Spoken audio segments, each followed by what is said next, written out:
अस्सलाम वालेकुम students. This is me Fakim Hasan. अच्छा स्टूडेंट्स, आज जो है ना हम नॉन पार्ट 6 को स्टार्ट करने जा रहे हैं। अभी तक स्टूडेंट्स हमने काफ़ी डिटेल में जो है ना नॉन टॉपिक को पढ़ा है।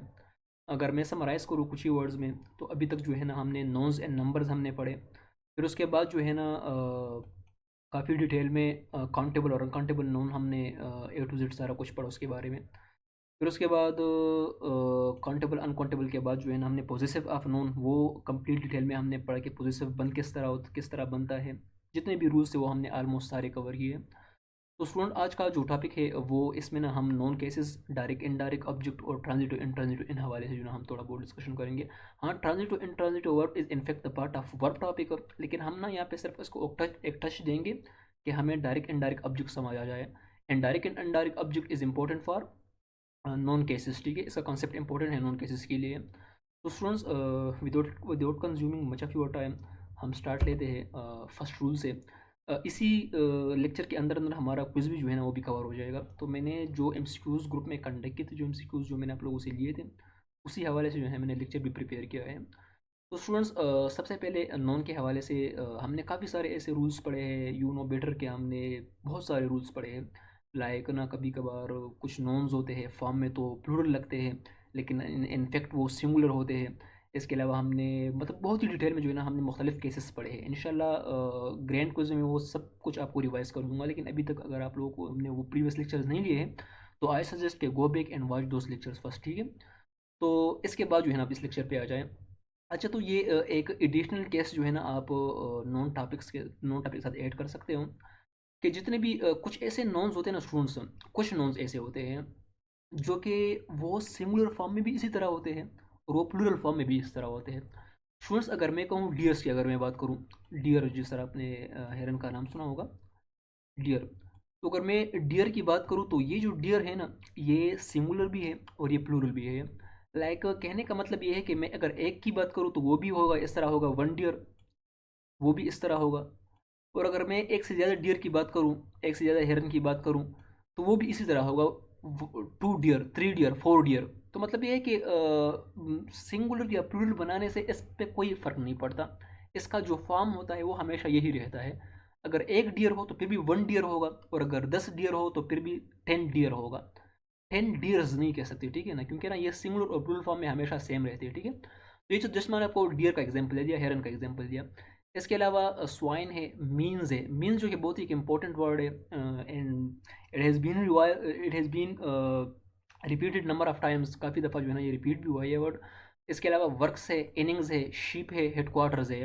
लाइक ना अगर मैं मीन्स की बात करूँ ना, अब यहाँ पे स्टूडेंट्स आप लोग इस चीज़ को जहन में याद रखिए। यहाँ पे ना मीन्स की बात है रिसोर्सेज, ठीक है, लाइक फाइनेंशियल रिसोर्सेज की मैं बात कर रहा हूँ। ठीक है, तो अगर किसी का एक रिसोर्स हो या किसी का दो रिसोर्स हो या किसी को तीन रिसोर्सेज हो, जितने भी हो, ठीक है ना, उसके लिए आप मीन्स यूज़ करोगे। ठीक है ना, like one means, two means, three means. जहन तो ये कहता है कि अगर हम एक मीन की बात करते हैं एक, तो फिर हमें वन वन मीन कहना चाहिए, वन मीन्स हमें नहीं कहना चाहिए। ठीक है, आपके जहन में ये आ सकता है कि हमें वन मीन इस तरह कहना चाहिए। लेकिन आपको मैंने कहा कि ये जो वर्ड जो मैंने ऊपर मेंशन किए हैं, ये जिस फॉर्म में है ना, ये इसी फॉर्म में होंगे। अगर सिंगुलर हो या प्लूरल हो, जिस फॉर्म में भी हो, ये इसी तरह रहेंगे। तो वन मीन्स इसी तरह हम लिखेंगे, ठीक है ना। और वन, अगर 10 हो तो फिर हम कहेंगे कि 10 मीन्स। मतलब ये है कि सिंगुलर प्लूरल का इस पे कोई इफेक्ट नहीं पड़ता, इसके फॉर्म पे ये हमेशा इसी तरह रहते हैं। ठीक है, अन द कंडीशन स्टूडेंट्स, मैं यहाँ पे एक चीज़ मेंशन करूँ, यहाँ पे जो मीन्स का मतलब है वो क्या है, यहाँ पे मीन्स का मतलब है रिसोर्सेज, वेल्थ, इस तरह की जो चीज़ें, ठीक है ना। सिमिलरली वर्क्स, वर्क्स यहाँ पे वर्क्स का मतलब है अचीवमेंट, ठीक है ना। किसी की ना अगर कोई अगर शेक्सपियर है तो उसके ना काफ़ी सारे बुक्स है, वो उसके अचीवमेंट्स है। ठीक है, किसी ने कोई कारनामा किया तो उस कारनामे को हम वर्क्स कहते हैं। ठीक है, वर्क नहीं, ठीक है ना, ये वर्क्स, वर्क अलग चीज़ है, वर्क वो तो वो जो हम काम करते हैं वो वाला वर्क है। लेकिन वर्क्स जब आता है तो इसका मतलब होता है अचीवमेंट्स। ठीक है, तो इसका मतलब है अगर किसी का एक अचीवमेंट हो तो फिर भी आप कहोगे वन वर्क्स। ठीक है, किसी के 10 अचीवमेंट्स हो, ठीक है, तो फिर भी जो है ना आप कहोगे 10 वर्क्स।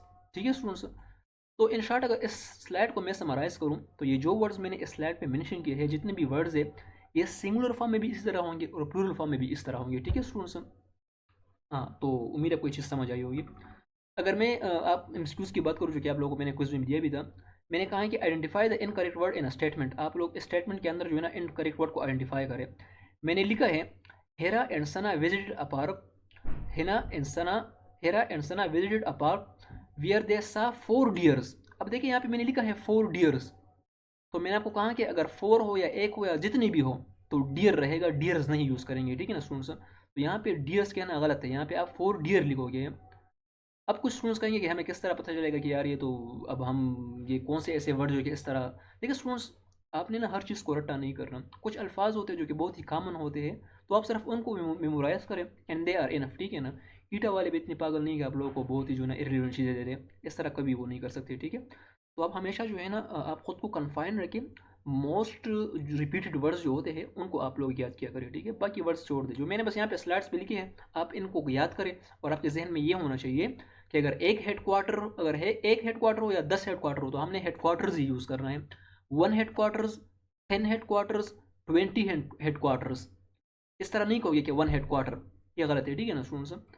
तो उम्मीद है कि इस स्लाइड में आप लोगों को बहुत कुछ जो है ना आप लोगों को सीखने को मिला होगा। नेक्स्ट स्टूडेंट्स, केसेस के हवाले से बात करते हैं। आपको मैंने एमसीक्यूज नंबर 2 दिया था जो कि केसेस के हवाले से था। स्टूडेंट्स, तकरीबन टोटल जो है ना केसेस तकरीबन 7-8 केसेस हैं नॉन के, लेकिन जो मोस्ट कॉमन है जो मोस्ट इंपॉर्टेंट है मैंने सिर्फ वही उठाए हैं। तो केसेस ऑफ नॉन, असल में ना केसेस ऑफ नॉन का मतलब ये होता है कि एक नॉन है वो एज अ सब्जेक्ट यूज़ हुआ है या एज अ ऑब्जेक्ट यूज़ हुआ है, या लाइक किस शक्ल में वो आया है, तो इसे ना केस ऑफ नॉन कहते हैं। अगर कोई नॉन है और वो सब्जेक्ट की जगह आया है तो उसे हम कहते हैं नॉमिनेटिव केस ऑफ नॉन, ठीक है। समझ गए स्टूडेंट्स। मैं आपको एग्जांपल बाद में दूंगा, लेकिन पहले आप सर पे चीज़ें समझ लें। देखिए नॉन तो नॉन हो, ठीक है ना, वो तो कभी कभार नॉन सब्जेक्ट भी हो सकता है सेंटेंस का, नॉन ऑब्जेक्ट भी हो सकता है, नॉन सेंटेंस के किसी जगह भी, मतलब दरमियान में भी आ सकता है, किसी भी जगह आ सकता है। तो based on its position, based on its position we decide its case, ठीक है। हम इसकी केस को डिसाइड करते हैं। तो अगर नॉन जो है ना सब्जेक्ट के तौर पे काम करता है तो उसे हम कहते हैं नॉमिनेटिव केस ऑफ नॉन, ठीक है स्टूडेंट्स। अगर नॉन जो है ना पहले इसको केस को फिलहाल छोड़ दे, विकेटिव केस को फिलहाल छोड़ दे, ठीक है। एक्यूजिटिव पे आ जाए। अगर नॉन जो है ना वो as a direct object of the sentence काम कर रहा है तो फिर उसे हम कहते हैं कि एक्यूजिटिव केस में यूज़ हुआ है। तीसरा है डेटिव केस। अगर नॉन जो है ना as indirect object of the sentence use हुआ है तो फिर उसे हम कहते हैं कि डेटिव केस में यूज़ हुआ है। और जेनेटिव केस तो वो है कि अगर नॉन एपोस्ट्रोफिक फॉर्म में यूज़ हुआ हो, या अगर वो नॉन जो पोजीशन शो करता हो, तो उस केस में ना इसको हम जेनेटिव केस कहेंगे, ठीक है ना students. Let me summarize it again what I said. मैंने कहा कि अगर नॉन एज अ सब्जेक्ट काम करे सेंटेंस में तो उसको हम नॉमिनेटिव केस कहते हैं, ठीक है स्टूडेंट्स। अगर noun as a direct object in the sentence काम करे तो उसको हम कहते हैं एक्यूजेटिव केस। अगर noun as a indirect object of the sentence काम करे तो उसको हम कहते हैं डेटिव केस। अगर नॉन पोजिशन फॉर्म में हो, लाइक ना अगर नॉन पोजिशन शो कर रहा हो, ठीक है, तो उसको हम कहते हैं जेनेटिव केस, ठीक है, या पोजेसिव केस भी कहते हैं उसे, ठीक है ना स्टूडेंट्स। तीसरा है विकेटिव केस। अगर मैं कहूँ कि कम हेयर अफाक, मैंने ना अफाक कोई स्टूडेंट है, मैंने उसको बुलाया कि कम हेयर, फिर मैंने कहा अफाक, अफाक इधर आ जाए। यहाँ पे जो अफाक वर्ड है ना उसको मैंने ऑर्डर दे दी, उसको मैंने एक काम का बताया कि, तो उसको मैंने पॉइंट आउट किया। जब मैं इस तरह किसी को पॉइंट आउट करता हूँ ना तो ये वोकेटिव केस होता है, ठीक है स्टूडेंट्स। मैं कह सकता हूँ ना कि स्टूडेंट्स, मैं कह सकता हूँ look at the board students, students board की तरफ देखे स्टूडेंट्स, तो मैंने ना स्टूडेंट्स को मैंने पुकारा, उनकी तरफ मैंने पॉइंट आउट किया। तो ये जो केस ऑफ नोन है ना स्टूडेंट्स, इसको हम कहते हैं वोकेटिव केस। मैं आपको एग्जांपल्स के थ्रू समझाता हूँ। अब यहाँ पे आप लोग के स्टूडेंट्स आप लोग के जहन में ये चीज़ें भी आए होंगे कि what is direct object, what is indirect object, तो ये क्या चीज़ है, तो ये ना हम आगे देखते हैं। लेकिन सिर्फ आप लोगों के जहन में मैं एक क्वेश्चन रेस करना चाहता था कि you should ask one yourself कि व्हाट इज़ डायरेक्ट ऑब्जेक्ट। अभी आप थोड़े से कंफ्यूज हुए, अभी इस कंफ्यूजन को जो ना हम क्लियर करते हैं। चलो आगे स्टूडेंट्स। अच्छा, जो मैंने इससे पहले पहले स्लाइड में तकरीबन मैंने 5 केसेस की मैंने जिक्र की, उन्हीं 5 केसेस की जो है ना मैं अभी थोड़ी सी डिटेल आप लोगों के साथ शेयर करना चाहता हूँ। अब देखिए स्टूडेंट्स, अगर मैं यहाँ पे कहूँ Sachin was talking to his friends, अब यहाँ पे जो सचिन वर्ड है ना, सचिन वर्ड ये as a subject of the sentence use हुआ है। तो जब भी कोई noun as a subject of the sentence use हो जाए स्टूडेंट्स, तो फिर हम उसे कहते हैं कि ये सब्जेक्टिव या नोमिनेटिव केस ऑफ नॉन है, ठीक है स्टूडेंट्स। उम्मीद है आपको ये चीज़ समझ आई होगी, ठीक है स्टूडेंट्स। नेक्स्ट एग्जाम्पल आप देखें, Sachin is driving the car. अब देखिए यहाँ पे जो कार है ना, कार ये as the object of the sentence use हुआ है। ये जो है ना यहाँ पे as object of the sentence काम कर रहा है यार। Obviously you should know what is subject, what is object. उम्मीद है कि आपको ये चीज़ मतलब आनी चाहिए, ठीक है। तो ऑब्जेक्ट ऑफ द सेंटेंस जो है ना वो जब noun as object of the sentence काम करे तो उस नॉन को फिर हम कहते हैं कि ये ऑब्जेक्टिव केस के फॉर्म में यूज़ हुआ है या ये एक्यूजेटिव केस में यूज़ हुआ है, ठीक है स्टूडेंट्स। तो यहाँ पे कार ऑब्जेक्ट के तौर पे यूज़ हुआ है तो इट इज़ ऑब्जेक्टिव या एक्यूजेटिव केस, ठीक है स्टूडेंट्स। अच्छा स्टूडेंट्स, अब आते हैं, चलो इस एग्जाम्पल को फिलहाल जो है ना आप लोग छोड़ दें। आपको सब्जेक्टिव केस का भी समझ आया, आपको ऑब्जेक्टिव केस का भी समझ आया। केट्स बाल, तो यहाँ पे जो है ना केट्स कौन से फॉर्म में यूज़ हुआ है? यहाँ पे जो केट्स है ना ये पॉजिटिव फॉर्म में यूज़ हुआ है, तो इसको हम कहते हैं पॉजिटिव केस या जेनेटिव केस भी इसे कहते हैं, ठीक है। क्या कहते हैं इसे? जेनेटिव केस भी कहते हैं। बस आप नोन के देखिए, सिंपल इन शॉर्ट, अगर नॉन सब्जेक्ट के तौर पे काम कर रहा है तो वो सब्जेक्टिव केस में यूज़ हुआ होगा। अगर नॉन ऑब्जेक्ट के तौर पे काम कर रहा है तो ऑब्जेक्टिव केस में यूज़ हुआ होगा। अगर नॉन जो है ना वो अगर किसी सेंटेंस में नॉन को पुकारा गया हो, जिस तरह को मैंने बताया कि look at the board students, listen to me students. पता नहीं आप लोग क्या करो इस टाइम, मुझे सही से सुन भी रहे हो या नहीं, लेकिन चलो मैं आपको बुला रहा हूँ कि लिसन टू मी स्टूडेंट्स। तो आप लोगों को मैंने पुकारा, तो लिसन टू मी स्टूडेंट्स। तो ये जो स्टूडेंट्स का वर्ड है ना यहाँ पे मैंने आप लोगों को पुकारा, तो यहाँ पे जो है ना ये वोकेटिव केस है। अब यहाँ पे थोड़ी सी कन्फ्यूजन आप लोगों को आ रही होगी कि ये डायरेक्ट ऑब्जेक्ट और इनडायरेक्ट ऑब्जेक्ट है क्या। तो जब हम इस डायरेक्ट इनडायरेक्ट ऑब्जेक्ट को पहले समझते हैं फिर उसके बाद इस एग्जांपल पे आते हैं, ठीक है। कि इसमें अगर मैं आप लोगों से अभी पूछूं स्टूडेंट्स के, I brought my friend a book, मैंने अपने दोस्त के लिए बुक लाया। तो अगर आपसे मैं पूछूं कि what is direct object, what is indirect object in this sentence, might be you are confused, but let me first clear your confusion, ठीक है students. Let's proceed toward direct and indirect object. Students listen to me carefully carefully carefully. अगर आप इधर उधर खेल रहे हो तो वो छोड़ दे वो खेल वगैरह, और आप इस साइड थोड़ा सा तब फोकस करें, ठीक है। क्योंकि ना मैं भी कभी कभार जब लेक्चर सुनता हूँ ऑनलाइन तो पता नहीं किस किस साइड में देखता हूँ, कभी राइट पे देखता हूँ, कभी मैं लेफ्ट पे देखता हूँ। तो I just want to say के listen and I need your attention, ठीक है स्टूडेंट्स। आपको कोई सेंटेंस गिवन है और आपसे मैं पूछूँ कि इसमें डायरेक्ट ऑब्जेक्ट कौन सा और इनडायरेक्ट ऑब्जेक्ट कौन सा है, डायरेक्ट ऑब्जेक्ट इनडायरेक्ट, तो आप किस तरह उसमें आइडेंटिफाई करोगे। सबसे पहले डायरेक्ट ऑब्जेक्ट की बात करते हैं। जब भी आप किसी सेंटेंस में डायरेक्ट ऑब्जेक्ट के हवाले से जानना चाहते हो तो आप खुद से, बल्कि खुद से नहीं, बल्कि उस सेंटेंस का जो वर्ब है ना उस वर्ब से आप उस वर्ब से दो क्वेश्चन करें, ठीक है। Number one, who, number two, what, ठीक है स्टूडेंट्स। हु, व्हाट, ये दो वर्ड्स आप जहन में याद रखिए, ठीक है स्टूडेंट्स। या हुम या व्हाट, तीन वर्ड्स है, हु, हुम या व्हाट। इस तीन अल्फाज के साथ आपने क्वेश्चन करना है। Like like listen to me students, मैं क्या कहना चाहता हूँ। मैं कहता हूँ मजीद एट पिज़्ज़ा, ठीक है। मजीद ने पिज़्ज़ा खाया। अब यहाँ पे वर्क क्या है? एट है ना। तो आप इस एट वर्ड से ये पूछे कि वट, क्या खाया। तो क्या खाया? पिज़्ज़ा खाया ना। तो इसका जो आंसर है वो पिज़्ज़ा है ना। तो पिज़्ज़ा यहाँ पे जो है ना हमारा डायरेक्ट ऑब्जेक्ट है। Simple, listen to me, let me repeat it again students, ठीक है। Let me repeat it students. Majid ate pizza. आपको मैंने कहा कि अगर आप इस सेंटेंस में डायरेक्ट ऑब्जेक्ट जानना चाहते हो स्टूडेंट्स तो आप एक क्वेश्चन करें। किस से क्वेश्चन करें? आप जो है ना एट वर्ड, जो वर्ब है ना उससे क्वेश्चन करें कि वट एट, वट एट। तो जब आप जहन में क्वेश्चन करते हो कि वट एट, क्या खाया, तो आंसर क्या मिलता है? पिज़्ज़ा खाया ना। तो यहाँ पे जो पिज़्ज़ा है स्टूडेंट्स ये डायरेक्ट ऑब्जेक्ट है, ठीक है स्टूडेंट्स। उम्मीद है आपको ये चीज़ समझ आई होगी, ठीक है। अच्छा, अच्छा students, if I say Ali meet, Ali meet students, ठीक है स्टूडेंट्स, अली मीट स्टूडेंट्स। तो यहाँ पे वर्ब क्या है? मीट है ना। तो आप मीट से ये पूछे कि हु, शास्त्र मतलब किसके साथ आप मिल गए। सॉरी फॉर स्पीकिंग पश्तो, क्या करे यार पता नहीं क्यों। अच्छा, Ali meet Ali, Ali, Ali meets student, Ali मिलते स्टूडेंट्स के साथ। तो आपने अगर इस सेंटेंस में डायरेक्ट ऑब्जेक्ट का पता लगाना है ना तो आप एक क्वेश्चन कर ले, हु अली मीट, किसके साथ अली मिलता है। तो आंसर होगा स्टूडेंट्स। यहाँ पे स्टूडेंट जो है ना वो डायरेक्ट ऑब्जेक्ट, ठीक है। अगर आप थिंग वगैरह की बात करते हो तो फिर आप वर्ड से क्वेश्चन करें, और अगर आप किसी इंसान वगैरह की बात करते हो लिविंग ना लिविंग के हवाले से, ठीक है, लिविंग के हवाले से, तो फिर आप होम से क्वेश्चन किया करें, ठीक है स्टूडेंट्स। अच्छा, तो यही है कि मजीद एट पिज़्ज़ा, तो आप क्वेश्चन करें कि व्हाट एट, क्या खाया। पिज़्ज़ा, तो पिज़्ज़ा यहाँ पे डायरेक्ट ऑब्जेक्ट हो गया, ठीक है स्टूडेंट्स। नेक्स्ट आते हैं, बात करते हैं इनडायरेक्ट ऑब्जेक्ट की स्टूडेंट्स। जब भी आप किसी सेंटेंस में इनडायरेक्ट ऑब्जेक्ट का पता लगाना चाहते हो ना तो आप ये क्वेश्चंस कर ले, टू हुम, फॉर हुम, और फॉरवर्ड, ये 3 किस्म के क्वेश्चन आप कर सकते हो। आपको इनडायरेक्ट ऑब्जेक्ट का पता लग जाएगा। अगर मैं कहूँ कि मजीद थ्रो अली द बेसबॉल, अब देखिए थ्रो, फर्स्ट क्वेश्चन आप ये कर ले कि व्हाट थ्रो, क्या फेंका उसने, तो व्हाट थ्रो क्या फेंका, बेसबॉल फेंका ना। तो जब व्हाट से आप क्वेश्चन करते हो ना कि व्हाट थ्रो, क्या थ्रो किया, और जब उसका आंसर मिलता है ना तो बेसबॉल मिलेगा ना कि बेसबॉल फेंका। तो ये जो बेसबॉल वर्ड है ना students, this is your direct object. ठीक है स्टूडेंट्स, नेक्स्ट क्वेश्चन करते हैं थ्रो से।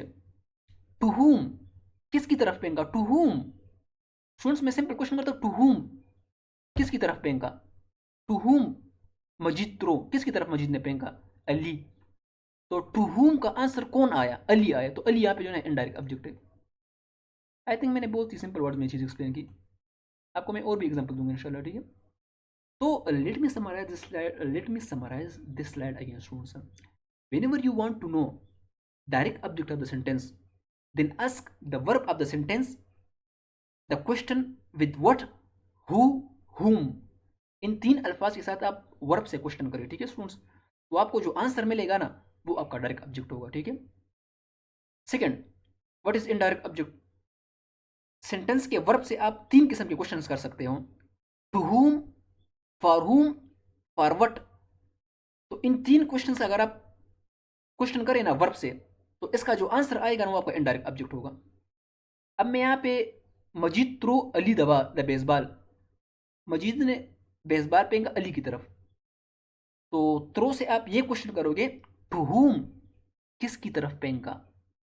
लेकिन अब फेंकना है ना, तो फॉर हुम तो नहीं कह सकते ना, टू हुम का पूछे क्वेश्चन। ठीक है ना, टू हुम किसकी तरफ फेंका, तो आंसर मिलेगा अली की तरफ फेंका। तो अली यहाँ पे इनडायरेक्ट ऑब्जेक्ट है। ठीक है, चलो स्टूडेंट्स नेक्स्ट की तरफ। उम्मीद है कि आपको डायरेक्ट ऑब्जेक्ट और इनडायरेक्ट ऑब्जेक्ट आपको समझ आया थोड़ा बहुत। या याद रखिए कि डायरेक्ट और इनडायरेक्ट ऑब्जेक्ट कभी कभार जो है ना फ्रेज ऑफ द सेंटेंस भी हो सकता है। ये सिंपल एक वर्ड नहीं होता। लाइक मतलब है कि जो ऑब्जेक्ट है ना वो एक वर्ड नहीं होता। ठीक है, वो ग्रुप ऑफ वर्ड्स भी हो सकती है। ठीक है, अगर मैं कहूँ कि do you understand what Fatima is saying, क्या आप समझते हो कि फातिमा क्या कहना चाहते हैं, क्या कहना चाहती है।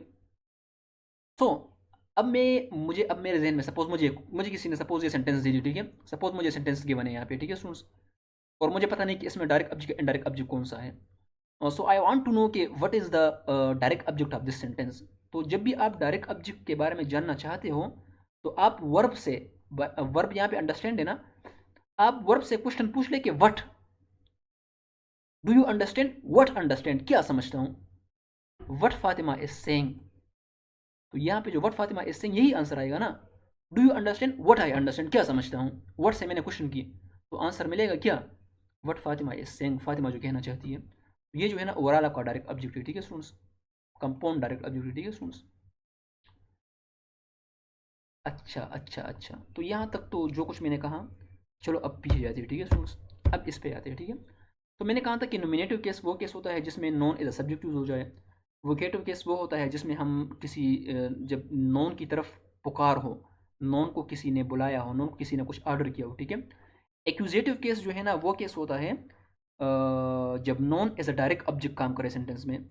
और डेटिव केस वो केस होता है जब noun as a indirect object काम करे सेंटेंस में। ठीक है, जेनेटिव केस वो होता है जब noun as a positive form में यूज हो जाए। ठीक है, जब पोजिशन शो करता हो। अब हम इस एग्जाम्पल की बात कर रहे थे। ठीक है स्टूडेंट्स, तो आज इस एग्जाम्पल को अब हम सॉल्व करते हैं। ये लेक्चर थोड़ा सा लेंथी हो सकता है क्योंकि ना यहाँ पे 4 बहुत ही इंपॉर्टेंट टॉपिक्स है, कॉन्सेप्ट है। ठीक है, नंबर 1 कॉन्सेप्ट इज़ के ये जो डायरेक्ट इनडायरेक्ट ऑब्जेक्ट क्या है और ट्रांजिटिव इंट्रांजिटिव क्या है, ये चीज़ें। तो इस चीज़ यहाँ पे थोड़ी सी वो लेंथी हो सकती है लेक्चर। जी स्टूडेंट्स, अच्छा सेंटेंस ये था हमारा, एक ये था और एक क्या था students, Sachin is driving the car. Sachin drive कर रहे कार को, और मुझे पता नहीं कि इसमें डायरेक्ट ऑब्जेक्ट कौन सा है या इनडायरेक्ट ऑब्जेक्ट कौन सा है। तो यहाँ पे अगर आप देखिए एक ही ऑब्जेक्ट है, तो इसका मतलब ये डायरेक्ट होगा तो इनडायरेक्ट होगा। तो आप क्वेश्चन कर ले, ड्राइविंग से क्वेश्चन कर ले, व्हाट व्हाट ड्राइविंग, क्या ड्राइव कर रहे हैं, कार ड्राइव कर रहे हैं, कार आंसर मिलेगा। तो कार यहाँ पे जो है ना डायरेक्ट ऑब्जेक्ट है। तो आपको मैंने कहा कि जब भी noun as a direct object use हो सेंटेंस का, तो फिर हम उसे कहते हैं कि ये कौन सा केस होगा, ये एक्यूजेटिव केस होगा या ऑब्जेक्टिव केस होगा। ठीक है स्टूडेंट्स, तो यहाँ पे जो कार है ना ये वोकेटिव, ये जो है ना ये यहाँ पे डेटिव केस नहीं है, ये यहाँ पे ऑब्जेक्टिव केस है। क्यों, क्योंकि यहाँ पे कार जो है ना डायरेक्ट ऑब्जेक्ट है। Why it is direct object? Because मैंने ड्राइविंग से पूछा कि वट, मैंने वट का क्वेश्चन किया था और वट के नतीजे में मुझे मिला आंसर कार। तो ये जो कार है ना यहाँ पे ये डायरेक्ट ऑब्जेक्ट है। ठीक है स्टूडेंट्स, नेक्स्ट क्वेश्चन आप देखिए, ये ज़बरदस्त है स्टूडेंट्स। आपको मैंने सपोज आपको मैंने टास्क दे दी शाबाश, और आप मुझे ना कमेंट सेक्शन में बता रहे, मैं कमेंट सेक्शन देखूंगा। ठीक है students, let me ask you what is direct object and what is indirect object of this sentence. I brought I brought my friend a book. क्या कहा मैंने? I brought my friend a book, मैंने अपने दोस्त के लिए किताब लाया। अच्छा, तो अब कंफ्यूजन ये है कि इसमें डायरेक्ट ऑब्जेक्ट कौन सा है। तो पहला क्वेश्चन आप कर लें। देखिए मैंने कहा था ना कि अगर आप डायरेक्ट ऑब्जेक्ट के सेंटेंस में जानना चाहते हो ना, तो आपने वट, हु, हुम, इन तीन चीज़ों से आपने क्वेश्चन करना है। ठीक है स्टूडेंट्स, पहले क्वेश्चन में करता हूं, आई ब्रॉट, वर्ब किया है तो क्वेश्चन आप हमेशा वर्ब से करोगे। ठीक है ना, आई ब्रॉट। अच्छा अब क्वेश्चन करें वट ब्रॉट, क्या लाया, वट से मैंने क्वेश्चन किया, तो वट का आंसर जब भी मिलेगा तो बुक मिलेगा ना, कि बुक लेके आया ना। ठीक है, तो यहाँ पे जो बुक है वो है डायरेक्ट ऑब्जेक्ट। ठीक है स्टूडेंट्स, ये हमारा डायरेक्ट ऑब्जेक्ट है। अच्छा, अब मैं यहाँ पे इनडायरेक्ट ऑब्जेक्ट का जानना चाहता हूँ स्टूडेंट्स, तो मैं क्वेश्चन करूंगा फॉर हुम। ब्रॉड से क्वेश्चन करे, ब्रॉड ब्रॉड ब्रॉड से क्वेश्चन करे फॉर हुम, किसके लिए लाए, तो आंसर मिलेगा फ्रेंड के लिए लाया। तो यहाँ पे जो फ्रेंड है ना ये इनडायरेक्ट ऑब्जेक्ट है। अब यहाँ पे टू हुम करना गलत बात है। टू हुम तो जो आप किसी डायरेक्शन की तरफ बात कर रहे हो ना, तो टू हुम, फॉर हुम। ठीक है, तो ये मैंने आपको कुछ अल्फाज का बताया था कि इस तरह, ये देखिए मैंने कुछ यहाँ पे मेंशन भी किए थे, टू हुम, फॉर व्हाट। ये तीन क्वेश्चन जब आप वर्ब से करोगे ना, और इनके नतीजे में जो आपको आंसर मिलेगा ना वो आपको इनडायरेक्ट ऑब्जेक्ट होगा। तो फॉर हुम, किसके लिए लाया, फ्रेंड आंसर मिलेगा ना इस क्वेश्चन का, तो फ्रेंड यहाँ पे इनडायरेक्ट ऑब्जेक्ट है। तो कहने का मतलब है कि यहाँ पे जो फ्रेंड है ना, फ्रेंड, यहाँ पे जो फ्रेंड है स्टूडेंट्स, ये यहाँ पे इनडायरेक्ट ऑब्जेक्ट है। ठीक है स्टूडेंट्स, तो इसको ना हमने इसको कहते हैं डेटिव केस, ये डेटिव केस में यूज हुआ है। ठीक है स्टूडेंट्स, और जो बुक है ना, बुक वो एज डायरेक्ट ऑब्जेक्ट यूज हुआ है अब द सेंटेंस। तो जब भी कोई नॉन डायरेक्ट ऑब्जेक्ट यूज हो जाए ना सेंटेंस का, तो उसे हम कहते हैं एक्यूजेटिव केस। ठीक है, या ऑब्जेक्टिव केस। ठीक है स्टूडेंट्स, इंशाल्लाह मैं एक पेन टाइप खरीदूंगा, तो फिर जो राइटिंग का मसला है ना, this will be resolve soon. ठीक है students, so you need not to worry, ये हो जाएगा। ठीक है, सोन का किसी हद तक मसला आ रहा है, चलो मैं इसको भी ठीक कर दूंगा। अच्छा, एक एग्जाम्पल यहाँ पे और भी है, आई डोंट नो समंता। ओए होए समंता, ये कौन सा नाम है, ये तो इंडियन नाम है। अच्छा चलो हाँ जो भी है, I don't know Samantha, I don't know मुझे पता नहीं है समंता। तो मैं समंता को पॉइंट आउट कर रहा हूँ, समंता से मैं बात कर रहा हूँ, तो यहाँ पे जो समंता है ना, ये जो है ना हमारा इनडायरेक्ट ऑब्जेक्ट है। सॉरी सॉरी, ये यहाँ पे हमारा वोकेटिव केस है, क्योंकि ना हमने पुकारा है इसको।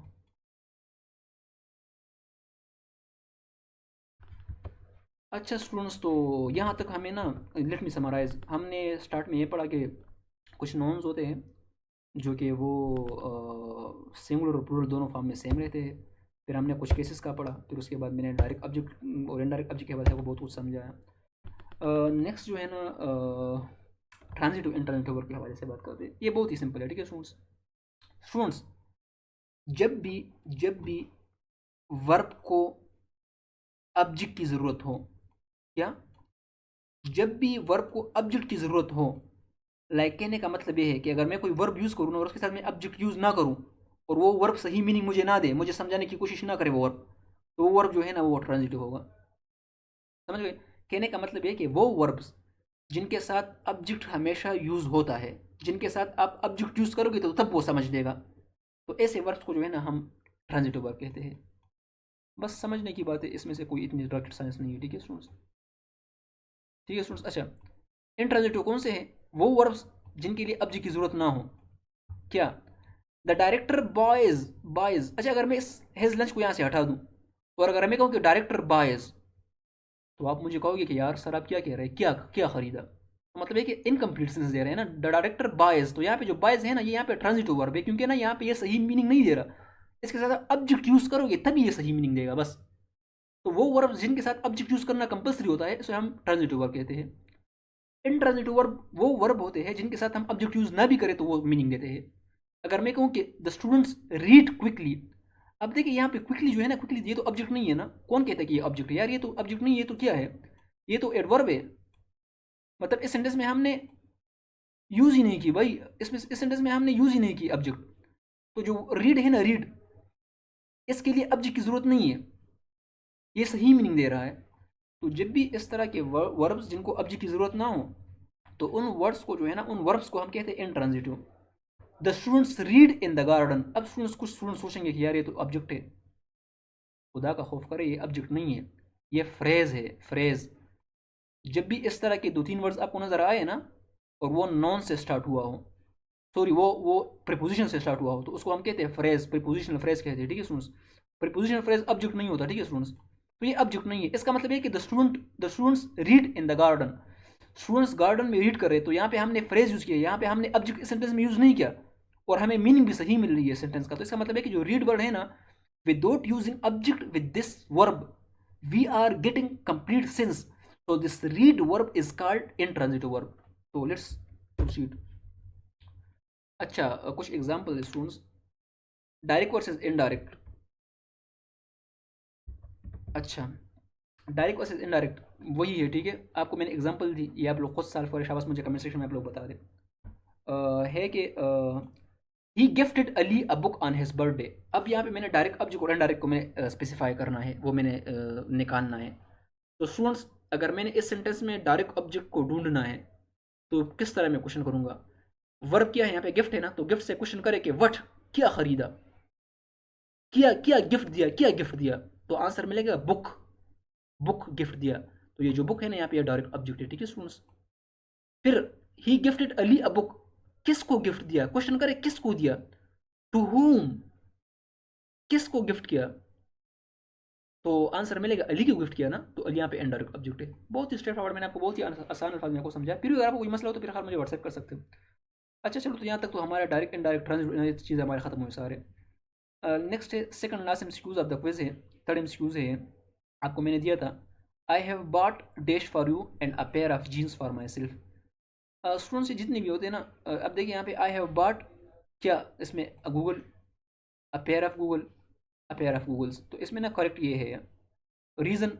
एक तो गूगल जो है ना, गूगल्स, ये गूगल नहीं है, सॉरी गूगल्स है ये जो आप लोगों ने होप सो कि यू नो दिस के व्हाट इज गूगल्स। तो ये जो है ना, एक तो हमेशा ये प्लूरल फॉर्म में होता है, ये गूगल कहना गलत है, ठीक है ना।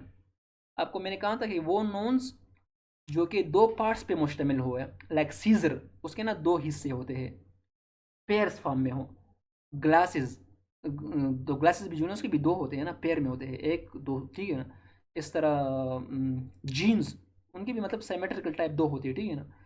तो इस तरह के जितने भी वर्ड्स हैं ना, इनको हमेशा हम प्लूरल फॉर्म में लिखते हैं, ठीक है। तो और ये जो है ना, ये इनके साथ आप आर्टिकल यूज़ नहीं कर सकते, ए एन, ये चीज़ें आप यूज़ नहीं कर सकते, ठीक है स्टूडेंट्स।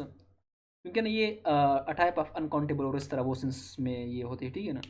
तो आप जिस तरह आपको मैंने कहा था ना कि अ कप ऑफ टी कहना सही है, लेकिन अ कॉफ़ी, अ टी कहना गलत है। देखिए स्टूडेंट्स, अ टी ये कहना गलत है, अ कप ऑफ टी ये कहना सही है, ठीक है स्टूडेंट्स। तो जब भी इस तरह अनकाउंटेबल नोन्स को आप जो है ना प्लूरल फॉर्म में जाहिर करना चाहते हो, तो आप जो है ना इसके साथ लिखोगे a pair, two pairs, three pairs, इस तरह ये चीज़ें लिखोगे ना, तो ये आप डायरेक्ट इसको जो है प्लूरल नहीं बना सकते। टीज वगैरह आप नहीं कह सकते। A cup of T, two cups of T, इस तरह कह सकते हो, ठीक है ना, टू कप्स ऑफ टी ये भी कह सकते हो। तो इस तरह के वर्ड्स का जो है आप हमेशा क्वांटिफायर यूज़ किया करें, a pair, two pairs, three pairs, four pairs, इस तरह के वर्ड्स हमेशा यूज़ किया करें, डायरेक्ट ए एन यूज़ ना किया करें, ठीक है ना। क्योंकि ये जो है ना टाइप ऑफ अनकाउंटेबल नोन्स है, ये कह सकते हो। तो इनके साथ ए एन ये चीज़ें डायरेक्ट यूज़ ना किया करें, ठीक है स्टूडेंट्स। अच्छा स्टूडेंट्स, कुछ अनकाउंटेबल नोन्स होते हैं ना, आपको मैंने कहा था कि अनकाउंटेबल नोन्स के प्लूरल फॉर्म नहीं होते, लेकिन जब भी आपको अनकाउंटेबल नोन, जब भी आपको प्लूरल फॉर्म में नजर आए ना स्टूडेंट्स, तो समझ जाए कि इसकी मीनिंग चेंज हुई है।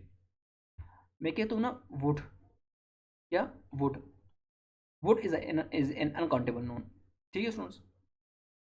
तो वुड अनकाउंटेबल है, अगर मैं वुड्स लिखूंगा ना, वुड्स, तो फिर इसकी मीनिंग जो है ना बिल्कुल चेंज हो जाएगी।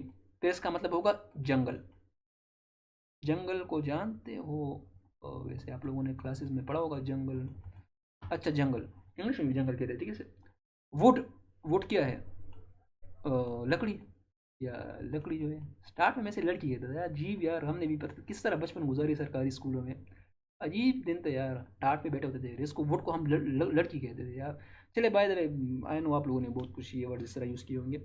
अच्छा स्टूडेंट्स, तो वुड, वुड जो है ना वो लकड़ी है, और वुड्स जो है ना जंगल, तो वो फिर कोई और मीनिंग देता है। तो जब भी अनकाउंटेबल, कुछ अनकाउंटेबल नोन, हर अनकाउंटेबल नोन के साथ ऐसी, अब वाटर के साथ वाटर्स, यार ये कहना किसी हद तक गलत है, ठीक है ना। तो हाँ, वर्ब के वो अलग केसेस है, वो हम बाद में डिस्कस करेंगे, लेकिन अनकाउंटेबल के साथ आप एस इस तरह नहीं लगा सकते। जब भी आप कुछ अनकाउंटेबल नॉन से जिसके साथ अगर आप एस लगाओगे ना, तो उसकी मीनिंग चेंज हो जाती है स्टूडेंट्स। लाइक किस तरह, अब है ना कॉपर, कॉपर, कॉपर जो है ना सब्सटेंस है कॉपर, ठीक है। तो वो तो एक नॉन हो गया, एक अनकाउंटेबल नॉन है, ठीक है। अगर मैं कहूँगा कॉपर्स, तो फिर इसकी मीनिंग सब्सटेंस नहीं होगी, फिर इसकी मीनिंग चेंज हो जाएगी। फिर इसका मीनिंग होगा कॉपर कोइंस, फिर इसका मतलब होगा सिक्के। अगर मैं आयरन की बात करूँ, आयरन क्या है, आयरन एक सब्सटेंस है ना, और अनकाउंटेबल है ना, ठीक है। तो आयरन्स कहना तो आप कहोगे कि ये तो गलत है, लेकिन अगर आप आयरन्स लिखोगे ना, तो फिर इसकी मीनिंग चेंज हो जाएगी। आयरन्स का मतलब होता है जंजीरें। इस तरह है ना टिन्स, आपने सब्सटेंस का नाम सुना होगा टिन्स। तो अगर आप टिन्स कहोगे ना, टिन असल में हम कहते हैं टिन, ये सब्सटेंस है, ठीक है ना। लेकिन अगर आप टिन्स कहोगे ना, तो फिर इसका मीनिंग चेंज हो जाएगा। और फिर उसे हम कहते हैं कि ये केन्स, केन्स का तो नाम सुना होगा ना यार, केन्स आप लोग पीते भी हो नहीं यार, डोंट नो। आजकल तो महंगाई भी बहुत है, लेकिन चलो लेट इट गो। अच्छा वुड, देखिए वुड्स, वुड अनकाउंटेबल है, उसको हम प्लूरल अगर बनाएंगे तो फिर इसका मीनिंग चेंज हो जाएगा, तो फिर फॉरेस्ट बन जाएंगे। तो यहाँ पे है, आपसे मैंने पूछा था कि इस सेंटेंस में गलत क्या है। Unleashing his energy, Dhoni broke the irons of his sphere and came up with the 50 in the last innings. यार अपने ना अपने जंजीरों को तोड़ दिया, और आके उन्होंने ना 50 लगा दिया, बस बात खत्म, इन शॉट खत्म। तो कुछ बच्चों ने सोचा कि भाई यहाँ पे तो आयरन्स कहना गलत है, क्योंकि आयरन तो एक अनकाउंटेबल नोन है, सब्सटेंस है, तो ये तो गलत बात है। लेकिन स्टूडेंट्स यहाँ पे ना आयरन्स मैंने यूज़ की और इसकी मीनिंग चेंज हुई है। यहाँ पे आयरन्स का मतलब है जंजीरें। तो धोनी ने ना वो जंजीरें तोड़ दिए, ठीक है। फिर जो खौफ के जो जंजीर होते हैं, जिस तरह हम कहते हैं ना, खौफ के बुत तोड़ दे और खौफ की जंजीरें तोड़ दे, आप लोगों ने आजकल बहुत ही ये सुने होंगे, ठीक है ना। मैं भी सजेस्ट करता हूँ कि वो तोड़ दे आप, ठीक है ना। हमेशा खौफ में ना रहा करो, ठीक है, क्योंकि ना ज़िंदगी का कुछ भी पता नहीं चलता। आज तो आप जिंदा हो, यू हैव नो गारंटी कि कल आप होंगे या नहीं होंगे। अगर आपसे मैं एक चीज़ कहूँ ना स्टूडेंट्स, तो सबसे जो weakest creature on this planet है ना, मैं कहता हूँ वो इंसान है, ठीक है ना। ये हम इतने कमज़ोर हैं ना, इतने कमज़ोर है, इतने कमज़ोर है, कि हमारे पास ना इस चीज़ की भी गारंटी नहीं है कि मैं नेक्स्ट ब्रीथ लूँगा या नहीं लूँगा। तो यार अगर किसी के पास इतनी भी गारंटी नहीं कि वो नेक्स्ट ब्रीथ, जो कि बहुत ही छोटी चीज़ है, वो लेगा या नहीं लेगा, तो वो खुद को ताकतवर और तकबर क्यों करे। तो इसलिए मैं कहता हूँ ना हम बहुत ही कमज़ोर है, ठीक है स्टूडेंट्स। अच्छा अच्छा, चलो टॉपिक पे आते हैं, बहुत ही लेंथी हो गया।